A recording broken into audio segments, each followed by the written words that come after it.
இந்த சிஎம் எலெக்ஷன்ல யார் ஜெயிக்கணும்னு நீங்க ஆசைப்படுறீங்கன்னு சொல்லி நம்ம மக்கள்கிட்ட வந்து கேட்க போறோம். ஸோ வாங்க கேட்கலாம். எத்தனை பேர் கொடுப்பாங்கன்னு தெரியல. ஸோ ஒரு சின்ன முயற்சி தான். ஸோ வாங்க ட்ரை பண்ணலாம்.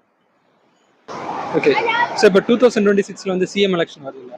ஸோ அந்த சிஎம் எலெக்ஷன் வந்து நீங்க யார் ஜெயிக்கணும்னு ஆசைப்படுறீங்க? Of course Vijay. Any particular reason? ரொம்ப பிடிச்சாரு. எப்பவுமே ஒரே ஆட்சி தானே இருக்கு, கொஞ்சம் ஆட்சி மாறினா எப்படி இருக்கும் சொல்லி பார்க்கலாம் சொல்லிதான், மற்றபடி ஒன்றும் இல்லை.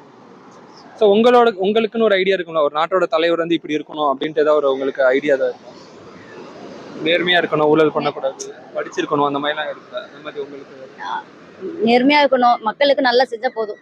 அதே வந்து பெரிய விஷயம், அவங்களுக்கு செய்யறதே ஒரு பெரிய விஷயம் தான். அது செஞ்சாலே போதும் அவங்களுக்கு. மக்களுக்கு வந்து என்ன தேவை, நம்மளுக்கு தேவையானது யார் செய்வா, சிஎம் தான் செய்யணும், அவர் செய்வார் சொல்லி நம்புறோம், அவ்வளவுதான். கண்டிப்பா இந்த முறை அவர் வரணும்னு சொல்லி எதிர்பார்ப்பது தளபதி.